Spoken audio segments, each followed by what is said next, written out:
situação. Se você olhar a situação dizendo que você não tem, que você não pode, que você é um coitadinho, que você nasceu assim, cresceu assim, vai morrer assim, não! Deus está querendo mudar a tua história. Deus me trouxe aqui nessa noite porque algo sobrenatural vai começar a acontecer no meio da tua família e você vai ficar com a boca aberta dizendo: eu não estou acreditando, e o Espírito vai dizer: sou eu que estou começando o rebuliço, sou eu que estou começando o rebuliço.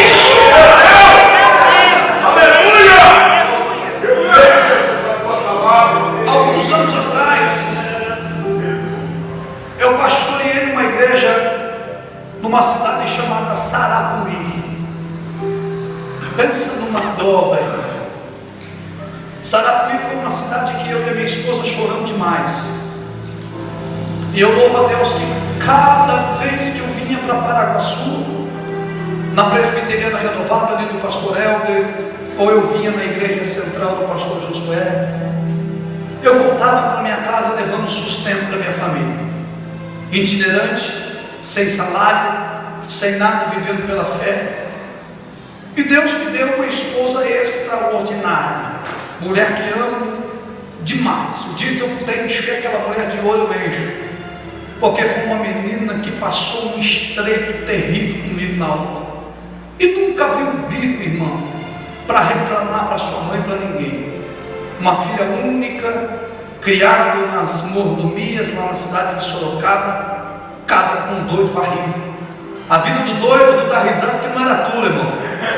A minha vida era, irmão, viajar de um lado ao outro, pregando o evangelho, enchendo o meu carrinho de DVD, e eu sustentava a minha família vendendo DVD. Eu numa prova, irmão, mas numa prova lascada. Já fazia mais de 20 dias que eu abria a geladeira, parecia aqueles terrenos novos, irmão, só tem água e luz. Quando eu abria a geladeira, acendia a luzinha, só tinha água lá dentro. Nós numa prova, não tinha dinheiro nem para comprar mistura, só tínhamos ovo. Um dia, um casal de jovens, que era líder dos jovens da igreja que eu pastoreava, a igreja que eu pastoreava, para não desanimar, o senhor entrava R$350 por mês. Era o que entrava na minha igreja, uma igreja pobre, que quando dava muita oferta, dava os seus R$30, R$35, era quando dava muito de oferta. Uma igreja carente. E eu amava aquele povo, eu não queria abrir mão deles. Eu saía pregar nas cidades, vendia DVD, trazia o sustento para minha casa, eu tirava do meu bolso para investir na igrejinha. Uma igrejinha que Deus me ensinou por demais. Qualquer um iria olhar e dizer: coitado desse camarada nessa igrejinha de 15 crentes, 10 crentes. Mas foi nessa igrejinha que Jesus Cristo moldou o meu caráter. Aleluia. Foi naquela igrejinha que eu aprendi a valorizar alma por alma, porque nem toda igreja é cheia do Espírito Santo. Eu tinha uma igrejinha com 12, 13 crentes, mas eram todos cheios do Espírito Santo. Aleluia.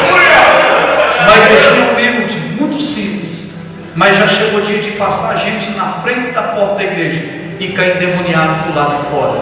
Tinha uma unção, uma glória de Deus que pairava sobre o lugar. Aleluia. Pois bem, eu numa prova, chega esse moço e diz: pastor, hoje a gente quer jantar na tua casa. Eu lembro até hoje, meu, ele tinha uma motinha 125, barulhenta que só o sangue de Jesus. Tu sabe, pobre, quando compra a moto aí quer ser, né, põe aqueles negócios, parece que está passando aquelas motonas, tu vai ver, é o bendito do pobre em cima de uma 125, pensando que manda no mundo. Tu conhece alguém assim? Compra uma motinha 125, abre o escapamento, passa que nem doido, o bicho pensa que é todo mundo, mas tu vê o bendito pobre em cima de uma 125. E ele chegou lá, irmão, o barulho daquela motinha, irmão, se escutava lá na esquina.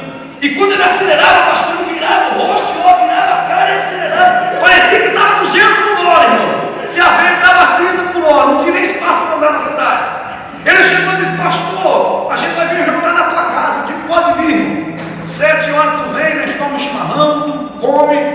vai embora para a tua casa. Quando eu entro para dentro da minha casa, a Carol olhou para mim e disse: "Vô, tu tá doido, homem. Tu chamou eles para jantar, a gente não tem nada para comer." E eu falei: "Tipo, Carol, fica em paz, eles não vêm não.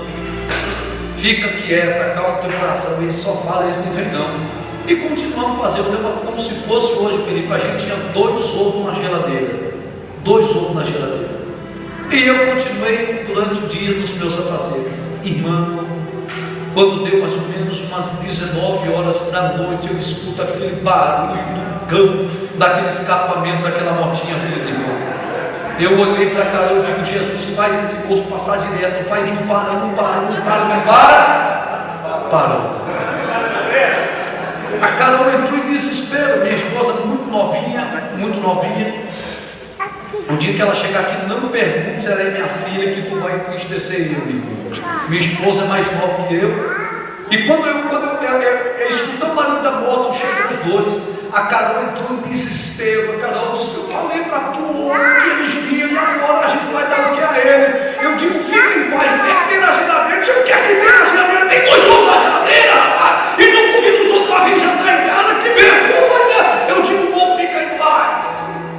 Eu digo: "Eu me lembrei da roça, da tempo que a gente morava lá no interior do sul. Mamãe matou a gaúcha que já torra no Senhor, faz uma semana que partiu para a eternidade. Mas eu lembro que quando a prova estava difícil, mamãe quebrava o ombro, que ela assiste aqui essa esmerada novinha, hoje não sabe o que é isso, é só as mais antigas que sabem. Mamãe quebrava 2 ombros do prato. Na época juntava 2 garfos, não tinha nem aquele negócio de motor, juntava 2 garfinhos. E mamãe toma ele, pau nele, e o negócio ia crescendo, irmão. E ela jogava, eu digo: "Carol, eu lembro como se fosse hoje, eu digo bem rapidinho, tu pega aquele ovo, joga no prato e desce no porra, vai batendo, que o bicho vai crescer e tu vai fritar." Carol não é bomba, não é nada. Carolzinha correu, pegou o ovo, quebrou o ovo, chucou o ovo no prato, eu escutando barulho, e a Carolzinha eu digo: "Desce o pau." Se fosse eu dizer: "Taca de pau." E a Carol e foi crescendo. Carolzinha jogou tudo aquilo na gordura, saiu um omelete delicioso. O irmão comeu, montou na motona dela e saiu cuspindo fogo de alegria. E eu, irmão, estava lendo isso aqui. E o Espírito Santo fez eu me lembrar dessa história. Pastor, o que é que tem a ver a mensagem com esse negócio de ovo, de bater em ovo? Irmão, é a minha e a tua vida. Crente que tem promessa de Deus, quanto mais apanha, mais cresce para a glória de Deus. E tu vai ver, quanto mais Israel apanhava, quanto mais Israel era oprimido, aqui nesse capítulo 1, versículo 8, eu sei: mais Israel crescia. Essa prova não é por no final da tua história, é Deus te dando crescimento, é Deus te dando crescimento. Quem acredita nessa palavra, levanta a mão e dá um passo de glória. Louvado seja o teu nome, Jesus. Deserto não é ponto final na vida de quem tem promessa de Deus. Deserto é lugar onde Deus aperfeiçoa o nosso caráter. É lugar onde Deus molda a nossa personalidade. E o que eu acho mais lindo de tudo é que tem uns crentes linguarudo, aqui não tem, graças a Deus aqui não tem aquele crente linguarudo fofoqueiro. Tu sabe aquele linguarudo, aquele língua, parece um filhote de fariseu dentro da igreja. Aqui não tem, né, pastor? Não tem não. Não tem. Tem uns linguarudos aí que eu sei. E o linguarudo é assim: ele não pode ver tu na bênção.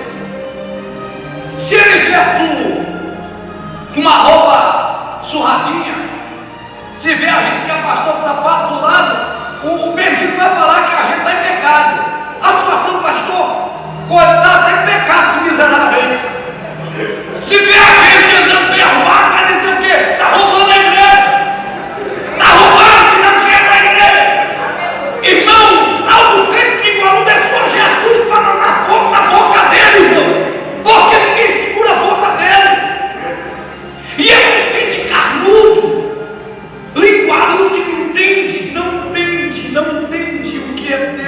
provando alguém para depois aprovar. Ele olha a gente na prova e ele diz: não vou chegar nem perto. Ele não entende que Deus está nos preparando para algo muito maior. Quantos pregadores, irmão, quantos pregadores que não ia na minha igreja pregar porque era uma igrejinha de 10, 12 pessoas. Quando estava lotado tinha 17 pessoas e eu ficava feliz demais. Só que Deus, Ele muda a nossa história. Eu tenho uma palavra no teu coração: Deus vai mudar a tua história. Aleluia. Se prepare. Aquele crente linguarudo fofoqueiro que saiu falando coisas ao teu respeito vai ter que engolir palavra por palavra, porque o tempo de Deus honrar a tua vida está chegando. O tempo de Deus restituir tudo aquilo que você perdeu está chegando, meu irmão.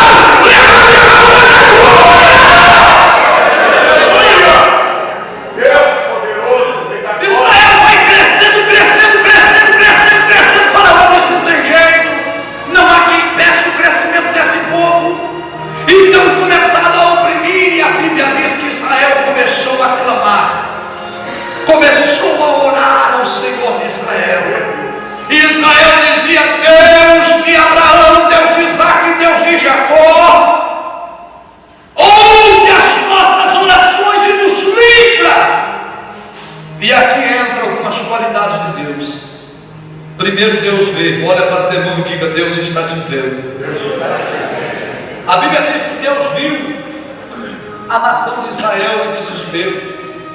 Depois que Deus viu, a Bíblia diz que Deus ouviu. Deus está ouvindo a tua oração, crente. E depois a Bíblia diz que Deus desceu para livrar Israel das mãos de Faraó. Deus vai descer na terra nessa noite.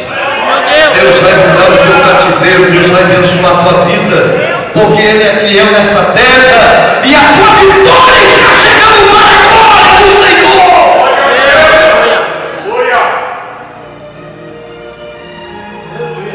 O texto diz que havia um homem por nome de Moisés, cuja etimologia tiraram das águas. Moisés, a Bíblia diz que depois de muito tempo no deserto, 40 anos segundo os historiadores, a Bíblia diz que ele estava apacentando o rebanho de seu sogro Jetro, do outro lado da montanha, nos desertos da vida. E a Bíblia diz que Moisés, um dia, ele vai passando e ele começa a observar uma sarça. E essa sarça, ela começa a pegar fogo sozinha, que era uma coisa muito natural no deserto, era a sarça pegar fogo, porque a sarça é um arbusto muito seco como uma palha, e devido ao calor do deserto, ela liberava, soltava um óleo que pegava fogo muito fácil, e era normal sarça pegar fogo. Só que a Bíblia diz que Moisés vai andando e ele começa a ver a sarça pegando fogo, só que tinha algo de estranho no meio da sarça, porque ela queimava, queimava, queimava e não se consumia. Deus. Moisés então parou, começou a olhar para aquela sarça pegando fogo e não se consumia. Moisés começou a chegar pertinho da sarça, e do meio da sarça uma voz entoou no deserto dizendo: Moisés, Moisés, tira a sandália do teu pé, porque o lugar em que tu pisa, ela não passa de uma terra santa. Reverência à santidade de Deus. Aleluia. Tu já parou para imaginar, irmão, comigo? Deus poderia ter falado com Moisés através do sol, que é o astro rei, mas Deus não usou o sol. Deus poderia ter falado com Moisés através de um raio, mas Deus não falou através de um raio. Deus poderia falar com Moisés através de um trovão ou de uma estrela.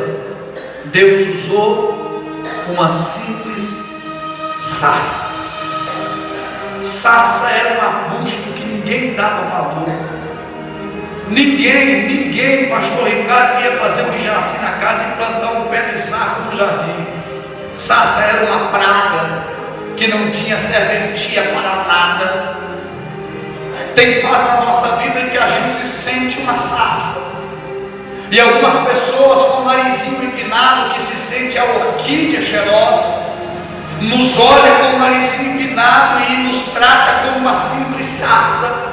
Só que eu tenho uma palavra de Deus para o teu coração. Aos olhos humanos tu pode até ser uma simples sarça, mas é você que Deus vai usar para a glória dele. Não temas, meu filho, Deus vai usar a tua boca, Deus vai usar a tua vida, e o nome de Jesus vai ser glorificado na terra.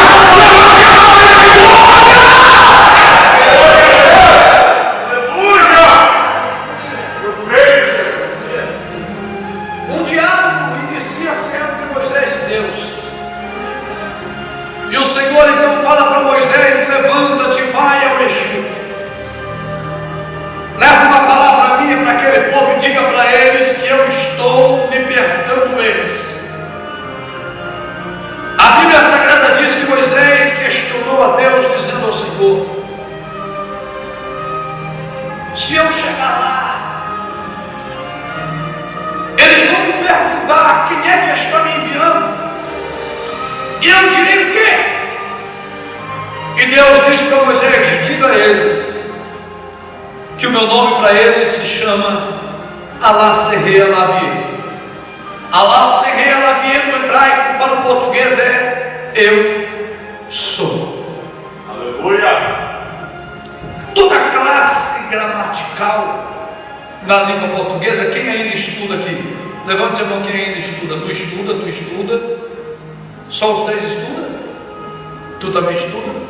Então tu deve saber que todo substantivo é acompanhado por um.